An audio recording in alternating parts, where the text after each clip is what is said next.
As coisas que tens de sofrer, eis que o diabo está para lançar em prisão alguns de vós, para ser dispostos à prova. E tereis tribulação de 10 dias. Ser fiel até a morte, e dar-te-ei a coroa da vida. Quem tem ouvidos, ouça o que o Espírito diz às igrejas. O vencedor de nenhum modo sofrerá dano da segunda morte.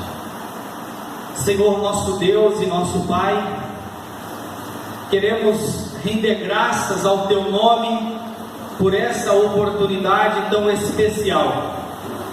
O Senhor tem dado a Sua palavra ao nosso coração, e somente por ela nós podemos prosseguir nessa vida. Pedimos o perdão dos nossos pecados, o perdão das nossas iniquidades, o perdão das nossas transgressões, o perdão daquilo que fizemos, daquilo que deixamos de fazer, daquilo que pensamos contrário à Sua palavra. Confessamos a Ti, Senhor, a nossa falta de capacidade de entender a palavra do Senhor. Somente com o auxílio do Teu Espírito que nós o podemos. Por isso suplicamos a Ti que o Senhor possa iluminar a revelação da Sua palavra ao nosso coração e nos conceder a misericórdia. É o que nós Te pedimos em nome de Jesus. Amém e amém. Jesus, podem todos se assentar, queridos, em nome de Jesus. Eu sei que está bastante calor, mas com o ar-condicionado e o ventilador ligado, você consegue ter um pouco de frescor. Nós iniciamos uma série de exposições no culto passado, sobre as 7 igrejas do Apocalipse, e no último culto de domingo nós falamos sobre a igreja de Éfeso, uma igreja que havia abandonado o primeiro amor. Se você fizer uma pesquisa sobre Éfeso, você vai encontrar muitas informações sobre a cidade e sobre a igreja de Éfeso. Já do versículo 8 ao 11, que fala da igreja de Esmirna, você não tem muitas informações. Por isso que nós vamos nos ater mais ao que está escrito no texto. Quando Jesus revela essa mensagem das 7 igrejas para João, ele está tentando transmitir aquilo que Deus enxerga na igreja e aquilo que Deus quer que a igreja venha a ser mediante a sua orientação da sua palavra. Então, se nós olharmos para esse texto da mesma forma que fora visto pelos que receberam da primeira vez, de que aquilo que Jesus enxerga na igreja e aquilo que Jesus quer que nós sejamos a partir desse momento, nós seremos bem-sucedidos na nossa caminhada. Se vocês olharem para o versículo 9, o texto deixa claro que a igreja de Esmirna estava atravessando um período de tribulação. A igreja de Esmirna estava atravessando um período de tribulação. Diz o texto: conheço a tua tribulação. Se vocês lerem o versículo 9 e 10, vocês vão entender alguns detalhes sobre essa tribulação. Por exemplo, no verso de número 9, diz o texto na nova tradução da linguagem de hoje, que ali uma igreja está atribulada, sei como aqueles que afirmam que são judeus, mas não são, falam mal de vocês. A tribulação que a igreja estava atravessando era uma tribulação relacionada à calúnia. A igreja estava sendo caluniada. Os irmãos da igreja estavam sendo caluniados por esses judeus. E calúnia é uma coisa muito difícil de você se relacionar. Quando alguém fala mal da sua vida, e essa pessoa repara alguma coisa na sua vida que ela não gosta, de alguma forma você já se sente mal. Mas quando alguém fala uma coisa que você não fez, isso é calúnia. isso faz com que você se sinta muito mal. Você se sente angustiado, indefeso, você se sente sem amparo, porque você está sendo acusado de uma coisa que você não fez. É muito difícil você ser caluniado.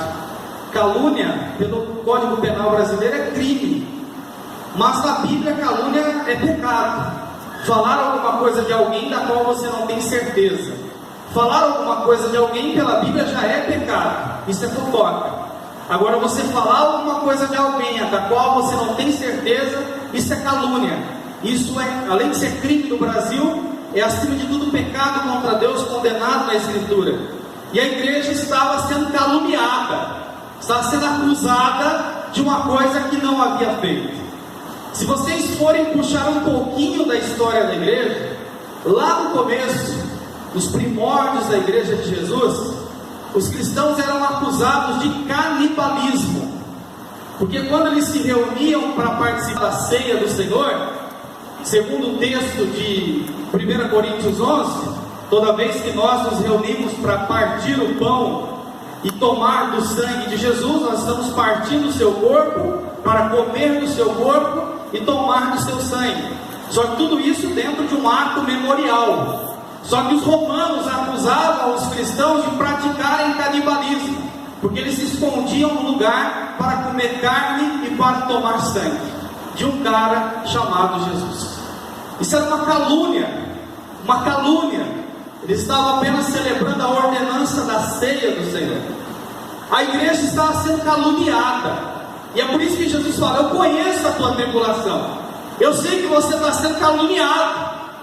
Só que não é apenas isso. Se você olhar para o verso 9, você percebe que quem está por trás de tudo isso é Satanás. Aqueles que estavam caluniando pertenciam à sinagoga de Satanás. Sinagoga é um modelo primitivo do que nós temos de igreja hoje. Uma sinagoga fazia a leitura da lei, a explicação da lei, oferecia a sua oferta, julgava as causas do povo. Era o que nós temos hoje conhecido como modelo de igreja. Aqueles que se reuniam para falar mal da igreja estavam se reunindo na presença de Satanás para fazer isso. Então, no texto do verso 9, a igreja está sendo caluniada, e está sendo caluniada porque Satanás está por trás de tudo isso. E aqui nós vamos tirar uma aplicação para a nossa vida, irmão. Se você acha que alguém endemoniado é só aquela pessoa que muda a sua voz, que entorta os braços para trás, que cai de joelhos, que é amarrado pelo anjo, você está muito enganado. Pelo texto nós podemos afirmar com certeza: quando alguém se põe a falar mal da vida alheia, a caluniar alguém, essa pessoa está sendo dominada, completamente dominada por Satanás, e sem mudar a voz. Às vezes muda a voz apenas para um tom mais baixo, para que ninguém escute o que está sendo falado. Essa igreja está sendo atribulada pela calúnia, e essa calúnia está sendo arquitetada por Satanás. E se você olhar no versículo de número 10, diz o texto: eis que o diabo está para lançar em prisão.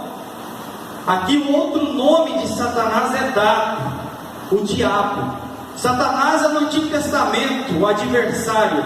O diabo está no Novo Testamento. É aquele que coloca de um lado e do outro, o difamador, o acusador, o que provoca a contenda. Se você avançar um pouquinho em Apocalipse, agora no capítulo 12, você vai ver o que ele faz de melhor na vida dele. Esse é um texto dedicado a descrever a obra de Satanás. Apocalipse capítulo 12, verso 9. E foi expulso o grande dragão, a antiga serpente, que se chama Diabo e Satanás, o sedutor de todo mundo. Aqui você tem o primeiro trabalho que ele faz, é seduzir os homens. A missão do diabo é fazer com que o pecado se torne cada vez mais atraente e mostre ser cada vez menos perigoso. Por que você acha que muitos jovens ontem se embebedaram, se acabaram nas drogas, no calor do folia, no parque de exposições em Maringá. Porque Satanás mostra aquilo como uma coisa boa, mostra aquilo como uma coisa atraente, mostra aquilo em um ar de sedução. Quando o jovem chega lá, o homem encontra uma mulher com um micro short, uma micro saia, uma micro blusa, ele acha tudo aquilo muito sedutor, mas mal sabe ele que ele está entrando diante de uma coisa terrível. Então, pelo texto de Apocalipse 12, Satanás ele tem um propósito de seduzir as pessoas, mostrando que o pecado não é tão ruim assim. E depois que alguém está seduzido por esse pecado, vem o verso de número 10. Então, ouvi grande voz do céu proclamando: agora veio a salvação, o poder, o reino do nosso Deus, e a autoridade do seu Cristo, pois foi expulso o acusador de nossos irmãos. Se no verso 9 ele é o sedutor, ele que atrai as pessoas, no verso 10 ele acusa. E é por isso que talvez você se sinta tão mal depois que você cometa algum pecado contra Deus, porque o mesmo diabo que te seduziu a pecar é o mesmo que vai começar a te acusar, a jogar na sua cara: mas você não é crente? Você não é o tal do cristão? Você não é aquele que vai na igreja? Você não tem uma Bíblia? Você não é a pessoa espiritual? Então por que você está fazendo tudo isso? Esse é o trabalho do diabo. Ele seduz as pessoas a pecar, e depois que os homens pecam, ele acusa os homens diante de Deus. A igreja de Esmirna, como diz o texto do verso 9 e 10, está sendo caluniada, e essa calúnia está sendo provocada por Satanás. E se você olhar para o verso de número 9, a igreja ainda tem mais uma outra área da qual está sendo atribulada. Diz o texto, verso 9: conheço a tua tribulação, a tua pobreza, além da igreja estar sendo caluniada, além da igreja estar sendo acusada pelo diabo, a igreja também está passando sérios problemas financeiros. Era uma igreja pobre, faltava tudo, literalmente. Era uma igreja que estava sendo provada no quesito financeiro. É por isso que quando você lê os versículos 9 e 10 de Apocalipse 2, você percebe que de fato essa igreja está muito atribulada pela calúnia, atribulada por Satanás e atribulada pela pobreza. Se nós olhássemos ao nosso redor, quantas pessoas que não estão hoje sofrendo com a calúnia, sendo acusadas de coisas das quais nunca fizeram, sendo incriminadas de coisas que nunca cometeram. Estou acompanhando um rapaz e ele está sendo acusado de um crime do qual ele não cometeu.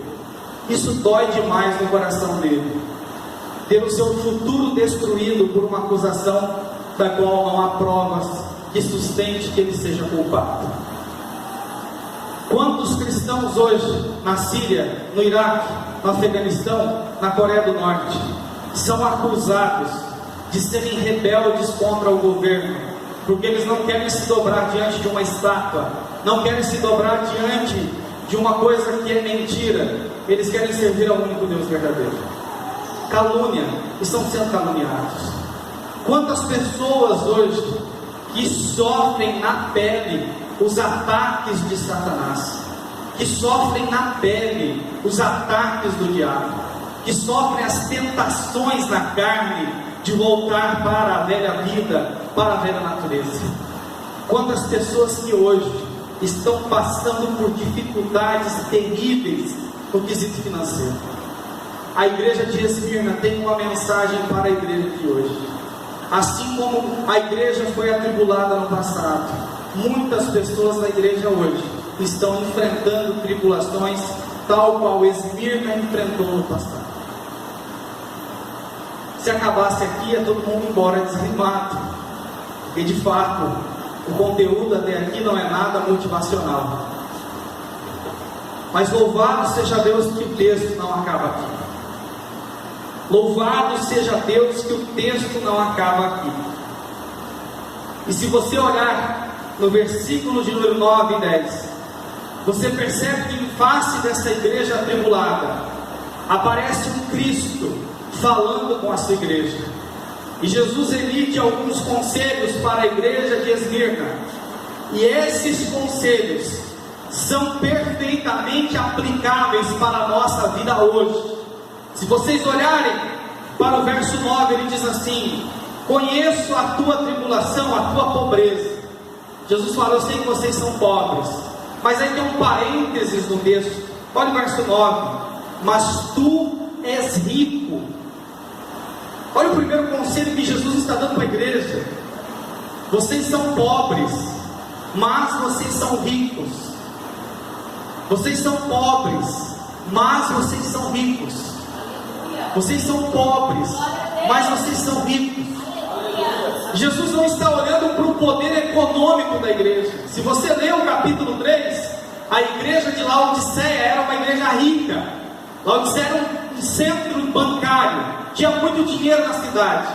Jesus olha para a igreja rica e fala: vocês são pobres. Agora no capítulo 2, verso 8, Jesus olha para a igreja pobre e fala: vocês são ricos. Jesus ele não olha para o poder econômico da igreja, Jesus olha para o poder espiritual da igreja. Jesus ele não olha para aquilo que a igreja tem, Jesus olha para aquilo que a igreja é. Sabe por que Jesus fala que essa igreja é rica? Porque eles têm a abundância da comunhão com Jesus. E eu quero falar algo para você que se sente o pior pobre dessa terra, a pessoa mais desfavorecida da face dessa terra.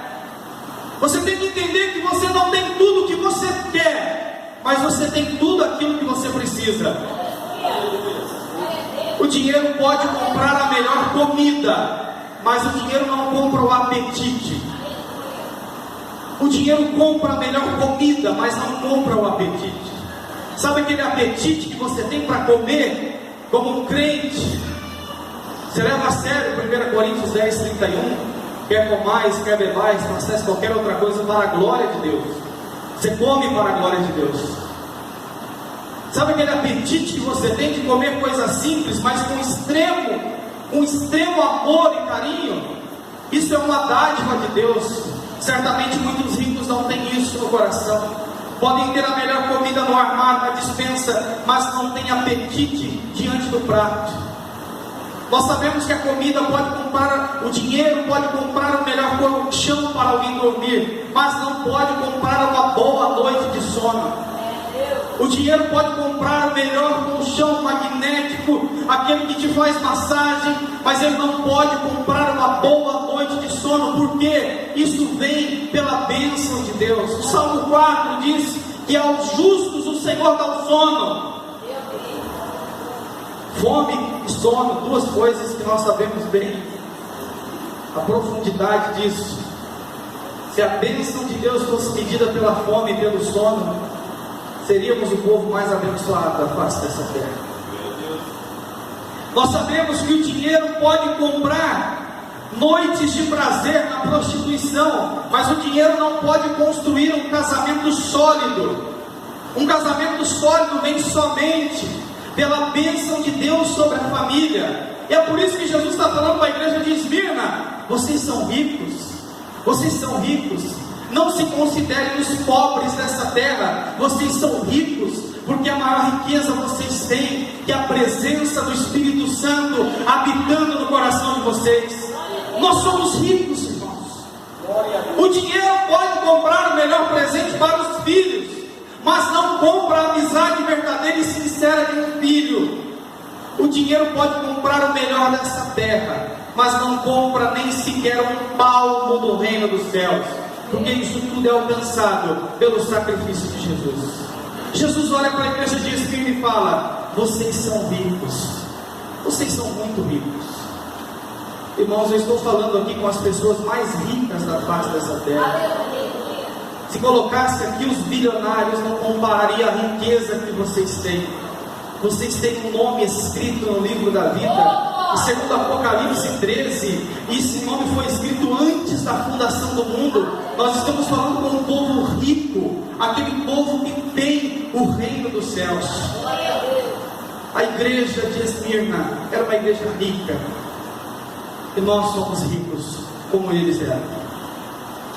O segundo conselho que Jesus dá para essa igreja, em face das tribulações, olha o versículo 10, acompanhe a leitura por favor. Não temas, não temas. Olha o que Jesus está falando para a igreja: não temas. Jesus olha para a igreja pobre e fala: não, olha, vocês são ricos. E ele olha para uma igreja que está sendo perseguida e fala: não tenha medo. Mas para alguém falar para você que você não deve ter medo, essa pessoa deve ter motivos suficientes para falar isso. É difícil você que tem medo de escuro falar para o seu filho: filho, não tenha medo do escuro.